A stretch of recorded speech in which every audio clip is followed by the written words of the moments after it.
Welcome everyone. Today we'll have a video to look at how to get ahead in Genshin Impact, whether you start up late in the game or if you just want to get a little more out of the game. There will be 3 parts to this video. The first part will look at the estimated time for progress, and we'll also talk about the refill of Resin and fetch Resin. After that, I'll talk about my mistakes, tips, guides, must do and must not do's during the beta session and during the global launch. Finally, we'll look into some of the tips I have for catching up or getting ahead. Before we go into the details of the guide, I'll show you guys the resource I've prepared. We can look into the adventure level, about difficulties, about different experience. I have made a small Excel to highlight some of the point of interest with adventure levels and also talk about new patch 1.1 adventure level with reputation. I have also collected a number of videos which I have prepared previously about different parts in the game, which can help you excel in terms of adventure level, in terms of chest looting, Primogems, and a lot of mistakes to avoid with adventure level 30, adventure level 40, and also how to earn more adventure experience. Let's first start with the estimated time for progression in this game. So the adventure level, the account level for our account, this will determine a lot of things. Character maximum level, the maximum level of weapons, the talents, and also unlock different dungeons and scenarios and stories in the game.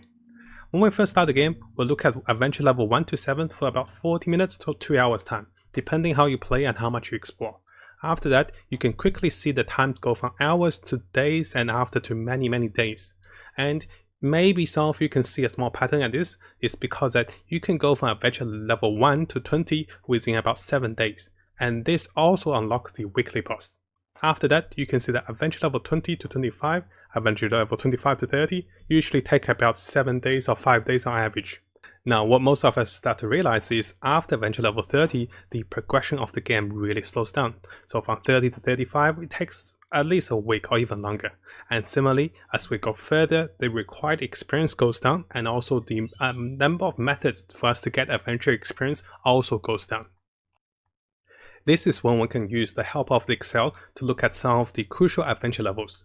So when we first start the game, the most crucial adventure level is adventure level 12. If you're starting a new account with reroll accounts, or if you have a friend starting, definitely try to get them to adventure level 12 as quickly as they can on any particular day, because you can get the daily commissions, which give you free Primogems, give you a lot of adventure experience and a lot of other goodies as well. After that, what you can look for if you're going for co-op, if you're going for weapon ascension, is adventure level 16. This can be achieved on the second day, and if we do come back over here, you can see that we can pretty much get to adventure level 16 maybe on the second or the third day. And after that, the few things that unlocks with Spiral Abuse, you can get your free shell link with adventure level 20 as well with Spiral Abuse floor 3. We do have a guide for that. And you can start to go for artifacts with adventure level 22, but this is not good, guys. Do not go for this one. This is a bad one because this is a bait. The artifacts when you first start with the artifact dungeon are very terrible. They give you the green ones and the blue ones. It's such a waste of your current resource, which is Resin, and eventually you realize the higher level you go, you get purples, then you get the gold artifacts. And with adventure level 45, the gold artifact rate is so much higher. So this is another bait, I'll have to say. So the artifact dungeon is definitely a bait. Now we have new information with the patch 1.1 reputation system. With adventure level 25, what we're looking at is weekly quest, weekly hunting, and weekly challenges. And if you look at this screenshot from the live official stream, you can see that we can unlock new mining points, unlock discounts from the shops, and get name tags, and get a glider. So there's a few things you can unlock. And as you progress with the reputation point, what you'll be getting is you'll be getting reputation experience, which is not adventure experience, and also a lot more moral from the rewards. Now, if you haven't subscribed, this is a really good time to do so. Make sure you also turn the bell on for the latest news as I find more of them for us. You can see that we're really dedicated for Genshin Impact. We'll have builds, guides, tips, news, and events updates for everything that's Genshin Impact related. Now, our next point of interest is adventure level 29. This is when the current patch 1.0 stops with the main story after this adventure level. So we're still waiting for new stories for the new patch 1.1. And after the story stops, you still have the character side story from adventure level 32 up to 38. And this is why I say the adventure level actually slows down, because the available resource that gives you adventure experience really diminishes without the story. And what's going to happen is we'll be going around the world for additional adventure experience on top of the daily commissions, on top of just spending the Resin Fund regeneration. We can't get that from the story anymore. We can still hunt for side stories, we can still hunt for treasure chests. There's a few things we can hunt, which we'll talk about on the third part, but the focus is the really slows down after 30 to 35 and go further after that. Now, in order to understand how can we progress faster in the game, we need to understand that the required experience for adventure level actually goes up massively as we approach level 30 with adventure level. So before that, we're looking at about 4,000, 300 incremental gain. After 30, we're looking at still 300, but notice it's going higher and higher. The biggest spike comes from 39 to 40. So after you get to adventure level 40, the next step is about close to 2,000 higher. And after that, you're looking for at least 1,000 each jump with each of the levels. So one level on level 40 is like 2 levels around level 29, 30, close to that. So this is why without the stories, without new quest, and also without new resource to give us adventure experience, the requirement of experience itself also goes up. Now you might be wondering, hey, I've seen some streamer who got to adventure level 30 or even 35 in the first week. How did he or how did she do it? This is because the vast range of progression actually depends on the use of the fetch resin, which is available for us in the game, and also the refreshes. You can refresh up to 6 times a day. The cost of refresh goes up, but for those that invest more money into the game, they can, I guess, potentially pay a premium for additional adventure experience because each 20 resin equals to 100 adventure experience.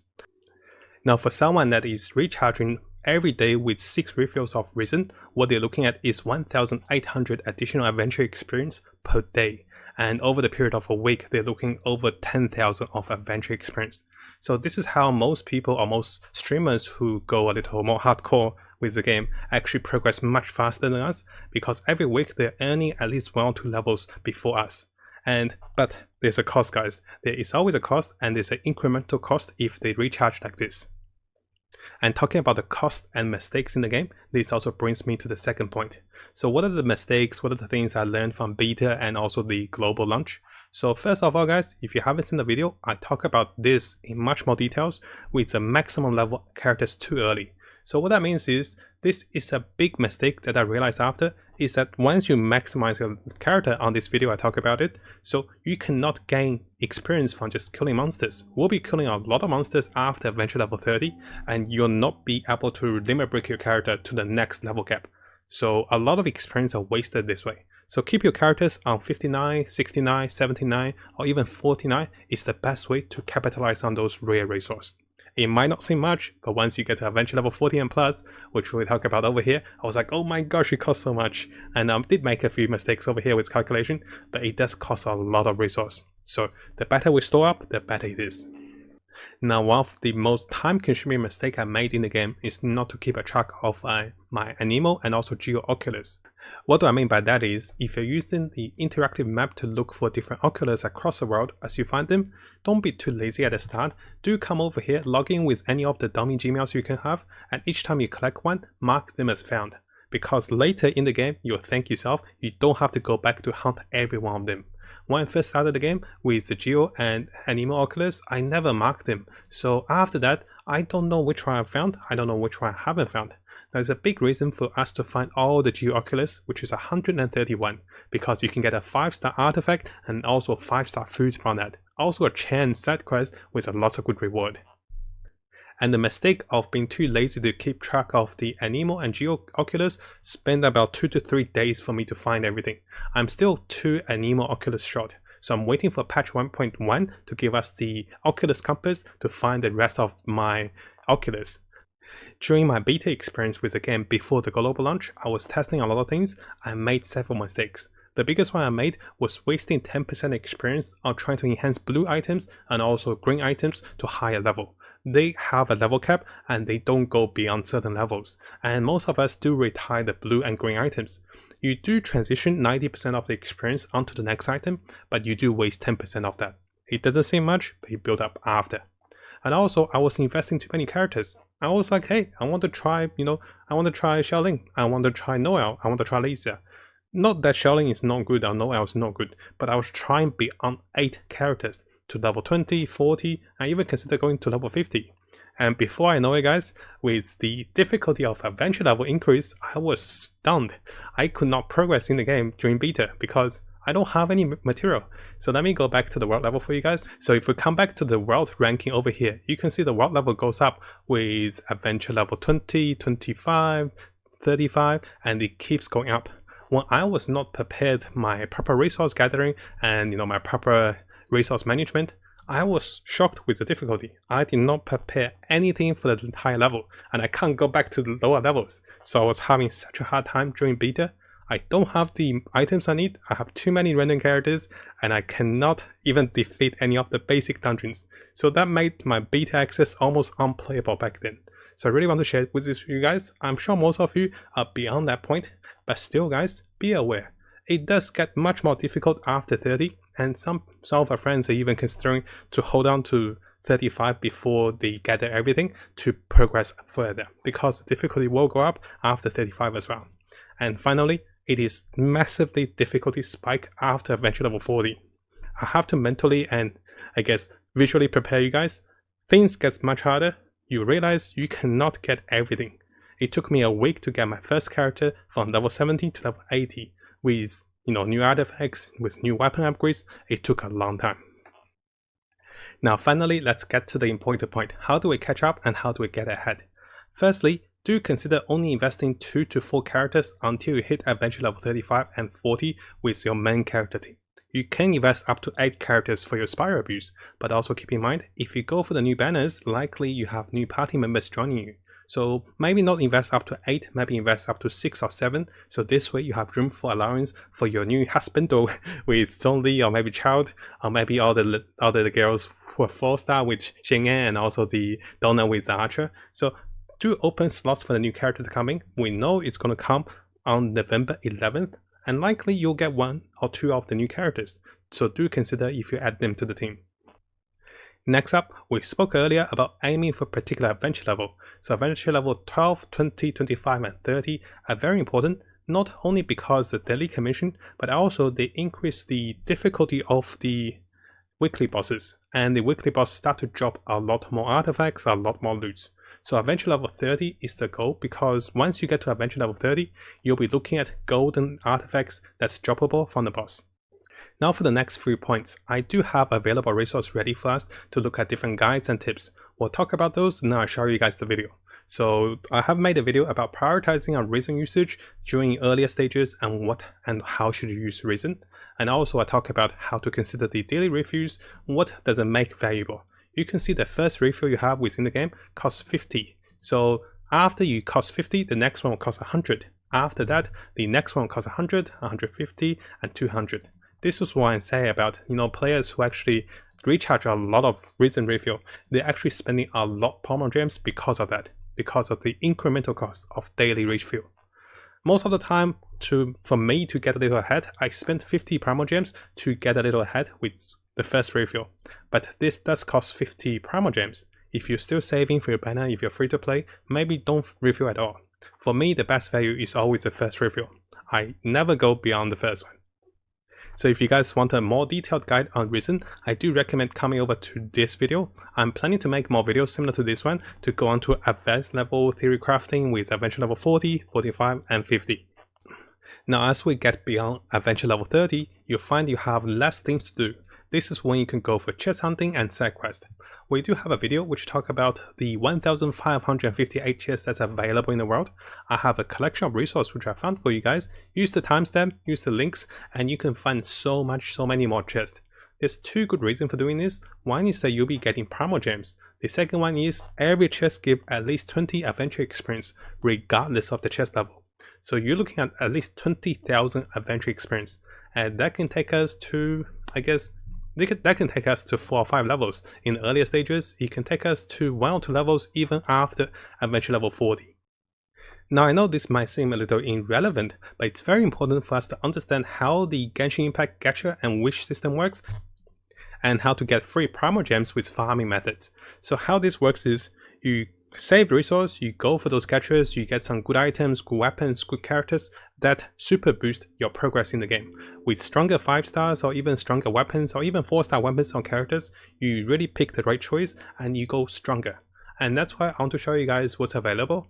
Previously with one of the videos, I showed you guys a detailed Excel made by one of the viewers who showed you how to get renewable, so repeatable Primogem sources, what are the permanent sources, and how to get over 17,600 Primogems as free to play. So don't spend anything in the game, you can still get this much. And similarly, it's important to know where you spend your resource. It's no point of us just farming for all the Primogems and spending them incorrectly. So in this video, we talk about the new informations and the information from the support, emailing support, asking questions, and how those rates work, and what are your best bet for investment. And finally, I'm sure most of you guys have heard me say this a few times, I always stress out how important it is to find things to do when you order Resin. Because if the game feels like a World of Warcraft MMO game, you want to play a lot, but the game won't allow you because you don't have Resin. There's a number of ways you can find Resin. I have made a guide, which I won't show over here, but I'll have in the description. So about monster farming, 300 materials about in 30 minutes. You also get quite a bit of adventure, not adventure, character experience. Then I also have the videos for you guys to get weapon experience, artifact experience, and also repeatable daily events, which doesn't give adventure experience, but you give weapon experience and also lots of mora. Now for adventure level 30 and plus, I still recommend you guys coming back to this particular guide, which will look at the 7 ways which are common to find most of the experience in the game. And on top of those 7 common ways, after adventure level 32, we mentioned about the character side story. So let's have a quick summary of the character side story. For adventure level 32 and above, the example we'll be using will be the Mona side story, which we went from adventure level with the current experience 3,370 to 5,045. Let me show you guys the replay over here. So over here you can see my current experience after starting the Mara story, and you can see this is where Mara started the story. I won't give you guys any spoilers. So we started with 3,370, and when it ends, and this is what happened when the side story ended. We finished on 5,045 current experience. We also got a number of the experience books and 60 Primogems. So what this means is, on top of everything that's available in the game currently, like chest looting, side quests, or doing the daily commissions, we can do the side quests with different characters with adventure level 32, 34, 36, and 38. So there are 4 available. And this should technically give us close to 1,500 adventure experience per one of those quests. So that's a small boost of experience. I know it's not a lot, but we still get some Primogems, we still get some adventure experience. The difficult part is after we get adventure level 40 and plus, and this is when everything dries up and we have to repeat going for a few chests if we can. We have to repeat the daily commissions and then we spend the Resin. So the hardest run is from 40 to 45, and what I recommend us to do is to take our time and just take it slowly. Now keep in mind, although we said we want to get to adventure level 45 to prepare for the new patch, in reality, the new patch will bring a lot more stories after adventure level 29, and those adventure stories would give us the main quest, a lot of experience, and progress us much faster. So we're actually over-leveling after adventure level 40. From 40 to 45, the difficulty is there because patch 1.0 was not built for it. But for patch 1.1, it's very easy. Should be easy for us to get from 40 to 45 and maybe 45 to 50 as well. Now, before we go into the summary of this video, I really want to stress out that one important concept I start to realize is that playing less is actually play to enjoy the game. If we turn the game into a chore that we have to do everything that I showed you guys, do everything perfectly, then very soon the game becomes a chore. We don't want to fatigue ourselves with the game. What I tend to do is, I always play a little less every day. Today I didn't go for minerals, I'll go for it tomorrow. Today I didn't go for all of my monster farming, I'll go for it tomorrow. So there's something more I'm looking forward tomorrow to do. But if I do those things every day, repetitively, very soon guys, this game won't last long. Very soon you come into the game and like, oh gosh, I need another 2 hours to do this, otherwise I won't feel good. So don't get yourself stuck in that situation. Just play a little less, then be like, oh, I've got to do artifact today. Oh, I can do the repeatable daily task. So look forward to the things you can do rather than make sure you have to do everything. Because when you try to turn it into a chore, then you realize you don't have the time to do everything. And if you miss a few, it gets less attractive, then all of a sudden you don't have the motivation to play. So for me, because I'm making so many guides and researching so much, I actually don't get enough time to play everything. I'm still trying to work on the Spiral Abuse very soon, so I don't have time to play everything. I'm actually really looking forward to play every time I get a chance.